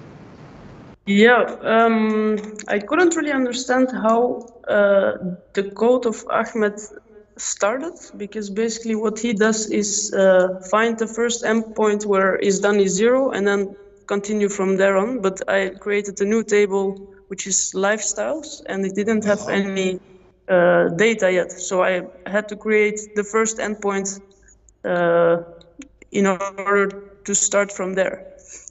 And it wouldn't make sense to start at a random point, I figured. I wanted to start at the top of the structure, which is first Live Well page. Yeah. Can you go to API documentation of Live Well? Okay. So let's have a look. If you scroll slowly, okay, so this is the base URL, so all the calls will be that, and then API version you can check, and then this is telling you have to send the subscription key in order for this to work, because they are not going to send this, okay? And then you have all pages, so get slash is, what's this? So So this is, I think. But scroll down. That's all fine. So when you call that URL live well slash, what's this category string ABCD? This is so you can provide a category and then it will give you, I guess, all the articles with that letter. Yes. You said the horrible word guess. Okay. So it's yeah. Because obviously what we need to get is a list of articles so we can iterate and then fetch them one by one. Okay. So I guess horrible word that Ahmed get a list of articles first, and then once he get that list of articles, then he could iterate through them and go one by one from the table to get the content of the article. Okay, so here it says category query string A B C D E F G. These are the letters allowed. Okay, so then we have responses. So we know that there is a parameter that we can put category and string A B C D. Okay, so filters deliver articles by A to Z. Okay, so okay, fine. What does it say next? Does it say anything more? No. Okay, if you scroll down. Topic and point, responses 200, okay, attribution, blah, blah, blah, scroll down. Caching, okay, use. So it doesn't really explain very well, you know, this specific documentation is very short, okay, it doesn't explain very well. How do I call this category? It doesn't give me example how to call the category. It doesn't tell me what can I expect as a result, which is quite bad because then I have to experiment and guess what the hell they meant. Okay, so even if this is NHS, the whole bloody big organization, one of the biggest in bloody Europe in health, their developers didn't write a proper documentation. Even if it looks pretty, it's a little bit lacking, all right? So this is my first issue with them. The second issue that I have with horrible documentation is horrible developers is this data structure, okay? There was no need to make it as complex as it is right now, okay? So, and why is the API returning different text than the text they have on their website? Okay? Yeah. Because you have additional paragraphs there which are not displayed on the website, and then you are having missing images and stuff like that, all right? Why you have 2 versions of this text or 5 versions? I don't know which version am I getting, okay? And you know, so when I had a look at this very quickly, I discovered that there is a link to say, hey, if you register this, you get some different APIs, better APIs.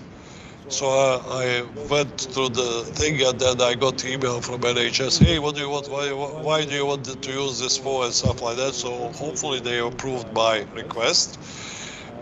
So we'll fix this. But quite often we as a developers end up with somebody else's work, which is quite bad, quite horrible, undocumented, and so on. And this is where we have to be nice, okay? We have to document this, and then we have to organize this so it makes sense. So somebody who is actually using this can use it, not shoot themselves in the head like, what the hell do I do with this? Again, I like what Sam does is goes back in the code and tries to find similar example, and then, you know, there always is one which is similar to what we are doing, so she can learn from it and analyze it, but that takes time.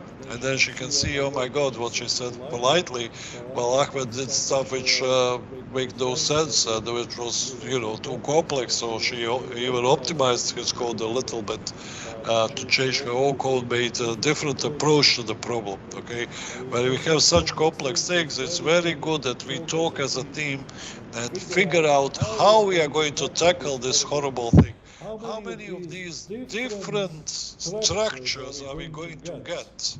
Okay, and how to tackle all of them, so it's a great job. She managed to did a fantastic job in extracting the data out of it, but there's no way for me to test, is this accurate data? Is every article going to have extra bits? Is every article going to miss images? Is every article going to, I don't know. It's very, very hard because we have thousands and thousands of articles. How do we test this? Because the whole point, if we get completely wrong, outdated information, then, why are we displaying it to Arabic people? We want to give them the best information. So it's worth checking this again. But Sam, did you understand your task straight away? Yes, although the how it was mentioned was get all living well articles, or it had a bit of a different name, and I just assumed that this would be the correct data. Maybe it would have been better if I asked the person. So imagine it wasn't that one, it was some other website with livewell.com articles that we managed. How would you feel if I told you, it's not that one, it's the other one? Well, I hope I can just change the URL then, and it would. Yeah, but that other one is not made by NHS. It's made by SHN, which completely and utterly have different JSON structure, for whatever reason. Yes, that would be terrible. That would be terrible. Yeah. So as I say, people think differently. Okay. So Sam somehow managed to think kind of along whatever created the task, so guessed right, so wow, it's good, okay, but if it was bad, it would be horrible bad, okay. So this is where we keep saying it doesn't matter if you do things right or wrong, okay, it's about the thinking process, and we are all failing in the thinking process and the communicating process at the same spots. So even for people who didn't do anything, or who did very well, like she did, same mistake, okay? And when people who do well, when they make a mistake which costs them a week of work of time, it will be so bloody frustrating. And this happens again and again and again. I'm trying to prevent this, guys, so please talk to me. Talk to each other, clarify things. I can't stress how important this is. Okay? And when we have a complex tasks, she went and programmed, and she did a great job, but I might as well say, no, I didn't want that. I wanted that in completely different structure, and I thought it will be like this. No, these conversations need to take place before you start programming. Julia had, how do I edit this? That's a conversation shorter than this one, which has to take before, so she has to clarify this. But when I create a task, or Ahmed or whoever creates a task, maybe we can't think of all the issues that might arise when you look into the task. So it's also important to communicate during the, I just discovered that they give me data in this format. I just discovered that there are no pictures whatsoever. How do we deal with this? So sometimes we have to adjust within the process. But anyway, Sam, well done. Thank you very much. Okay. And I think we have one more person, so and 4 minutes to close. So let's do that very quickly. Yeah, we'll give you all the time you need, DJ.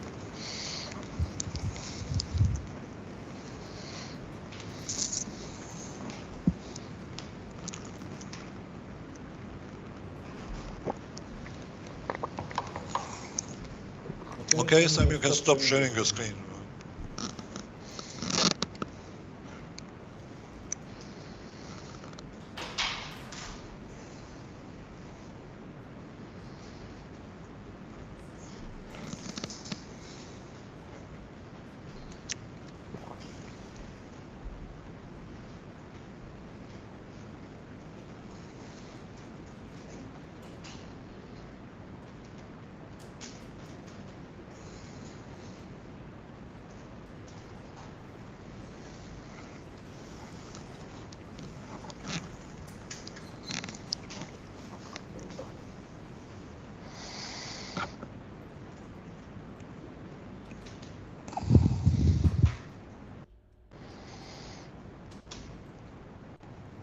Sam, you're still sharing.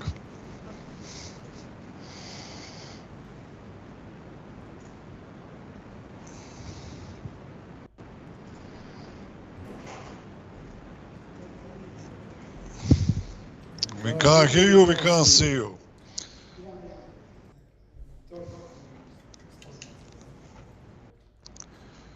So, another technical issue with Mr. DJ, you know, this is a DJ without the mic who can't, you know. Just the microphone again because it was on.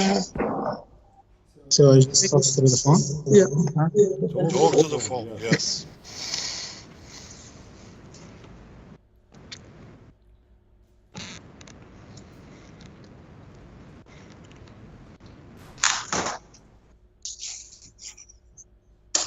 Fix your mic.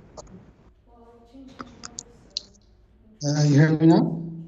Yeah, we can hear you. It says Sam is talking, but it's you instead. Oh my God, everybody's going to be confused. Can you share your screen, please? Yes.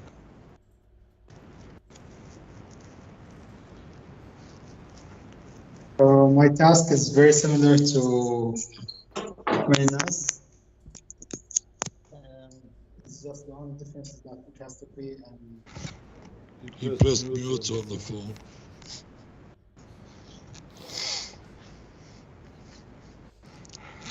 Khalil, we can't hear you, mate. You muted yourself. hear myself, not sound. Hello? Yes? No? Who?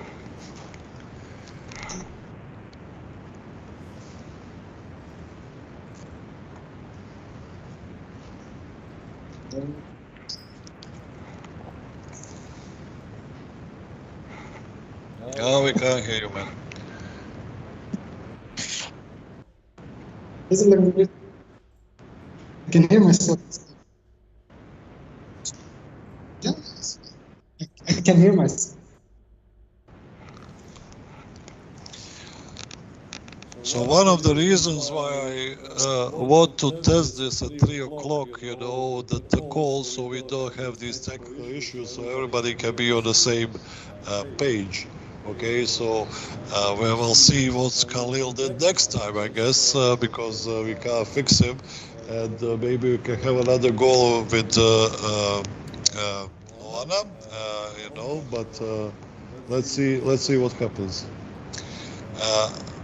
So Luana, do you want to have another go? And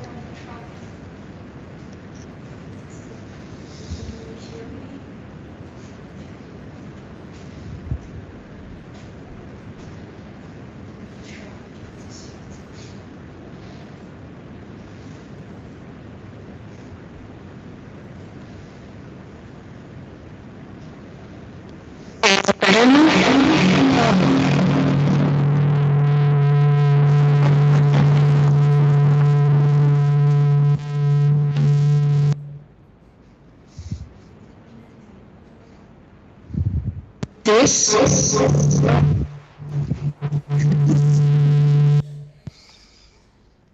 okay, guys. Well, we'll sort out these technical issues next time, and I guess I need to chop some parts of this video out. You know, but it's fine. It's Friday afternoon. It's not a bad thing. So. Luana and me had a look at her tasks a couple of times. She asked some questions. And it was interesting because I think I even confused her with what the hell is your task is, okay? Because I talked to so many people, and she's like, yeah, my task is to build this login and search functionality. Actually, I'll kill Skype, I'll just switch to this. I can also do multiple microphones, okay? So her task was to do login and register screen, all right? Same task as Jesus, or Jesus, or whatever his name is, but with one little difference, okay? The difference was one is supposed to do it for the website and the other one was supposed to do it for the mobile phones. Okay? Now this was, again, one of those things which is not clear. And when I say, hey Luana, are you working for mobile phones? And she's like, yeah. I was like, okay, well, did you install Android Studio? She was like, no, well, go ahead and install it. So she starts installing it, and then Jesus is calling me and says, you know, what's my task? And I'm like, what the hell, you know? What is your task? And he's like, I'm doing this mobile login. I was like, I thought Luana is doing mobile login, you know. Luana, what the hell are you doing? I'm like, mobile logging. Then I check what's communicating on Skype, okay? And then it was so funny because what Skype decided to do when you type brackets web, it replaces that with the little web icon. Okay, so she reads the task on Skype, not on my projects, which ignores completely this little emoji of web thing, you know, so she doesn't understand it's for web, so she's like, I'm probably wrong, it was for the mobile phone, so she keeps installing Android Studio, okay? So there's this confusion, I'm like, oh my God, you know, again, you know, we are trying to rush it because it's like last minute, let's try to get something up and running for the call. And that's not a very good idea to rush it, okay? So it's very good to clarify again what the hell is my task, okay? Now before that, I know that they had a little communication because they told me about it, and they said that we are waiting for the design. Because some part of the task description is like apply the design on that login, you know. We are waiting for the design. And I'm like, okay, where are you waiting for this design from? Okay? Where is this design going to come from? Somebody else's task. Yeah, that's the brilliant. This is why the communism failed. Because everything was somebody else's task. Everybody was doing everything and they owned everything and everybody was somebody else's task, so nothing got done at all, okay? So this is the funny thing about this, you know, we are, oh, I don't have to do because I'll wait for this and somebody will somehow, okay. It's never going to happen, all right? Now, you need to chase people to give you the resources that you require, the tools that you require to complete your task. You have to chase them persistently. I have one member of staff which refuses to chase people persistently. I ask them once, they haven't replied, that's it. Not asking them again. I'm not going to be the one who pesters the people, you know, it's against my religion, I'm not going to do that, you know, ever. So, yeah, but I had one guy who told me something a long time ago, is like, Andre, you need to be on top of my inbox. Because as soon as your email in my inbox goes down, I never go to the page 2 of my inbox. I just reply to the people who are on top and who are yelling and screaming at me. So just because you send me an email, I received it and it went down, I'll never reply to you. So you have to be on top of my inbox. So just keep sending me bloody reminders every 2 days. You know, I'm on top of your inbox. I'm still waiting for my bloody design or whatever I'm waiting from you, Etienne. You know, doesn't matter. Okay, but you have to chase people to give you the required tools, information, and everything else. That's your job. When you come out from school, the teacher prepares everything for you perfectly. Here's the literature, here's the website where you log in, here's... No, that doesn't work in real life. In real life, it's hectic, it's idiotic, you deal with morons all the time. All the customers are, you know, geniuses.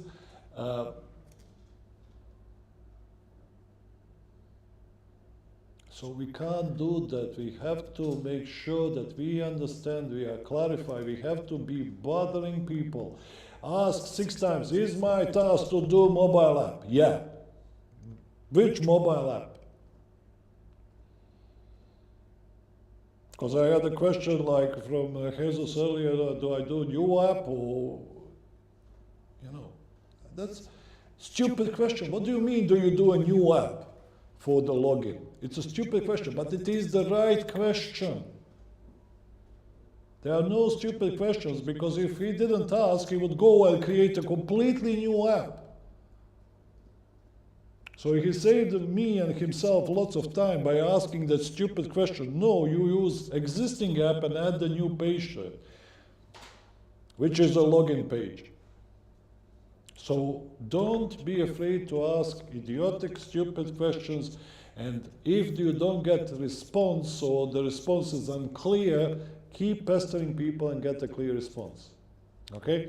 Now the thing is that Luana is like, okay, what do I do now when we figure out that she has to do the emoji of the web thing? It's like, well, we do need you guys to have Android Studio and Android and all the other stuff installed as well as part of your development environment. You need backend, front-end, websites, all of that, okay? So you're not wasting your time by installing it. It has to be set up properly, okay? So she's not losing her time, but of course, by installing this Android Studio, she had a problem.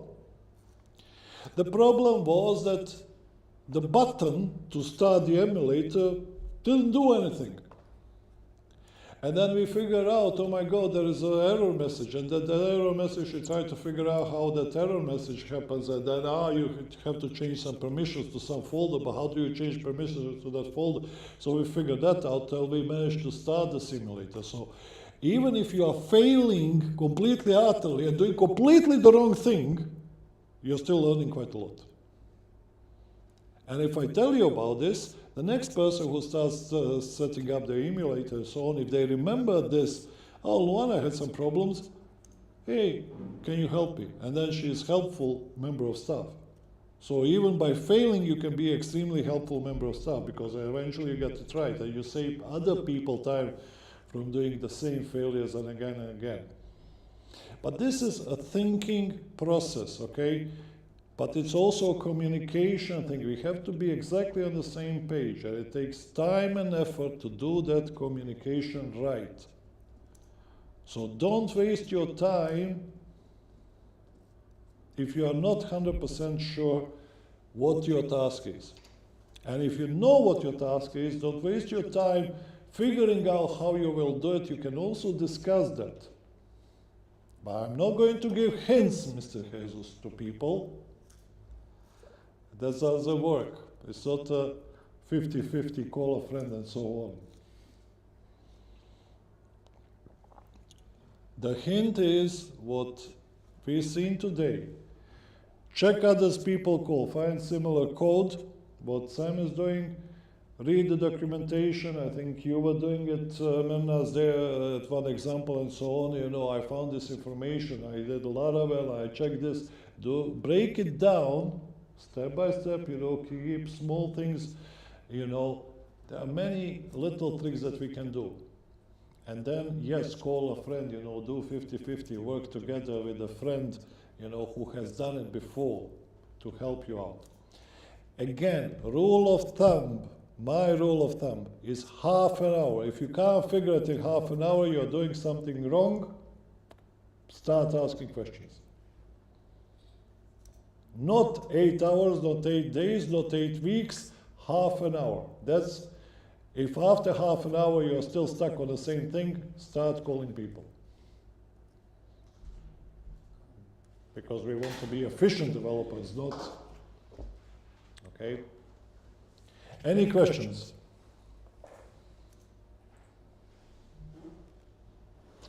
No. No idea what we are talking about next time. I think I swapped two things, so we'll continue next Tuesday. These tasks, guys, have to be finished, okay? Because next week you are going to get more tasks. As I said, at this pace we are doing one. But I found these results on search. Well done, Google. Home Assistant. So, Next week we'll get yeah, I know, but I'm going to say at this pace. it will pile up, okay? Because you have to fix the stuff from the previous week and the one from the previous week, because you also need to start pushing this to the server, so we can all benefit from each other. So whoever created the task view page, article view page, you know, she needs to connect to it, she needs to connect to it, you know. So we need to work together and so on.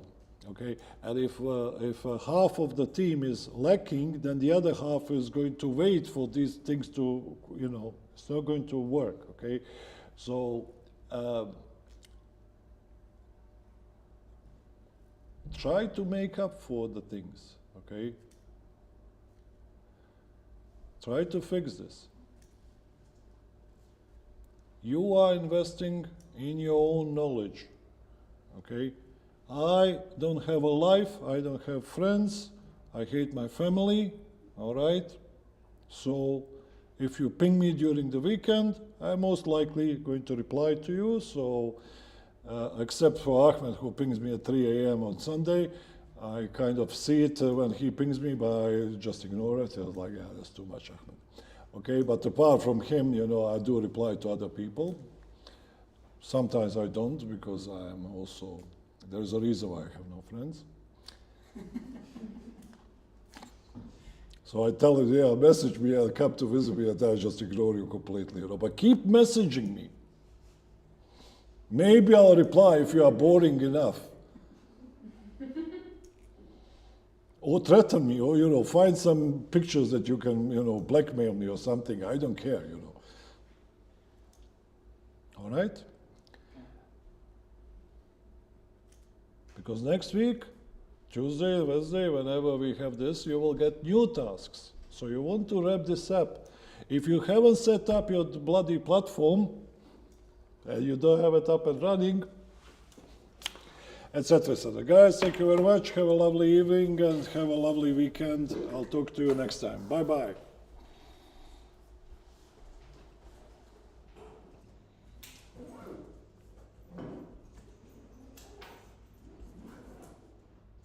You did have the separate microphone, right? Mm-hmm.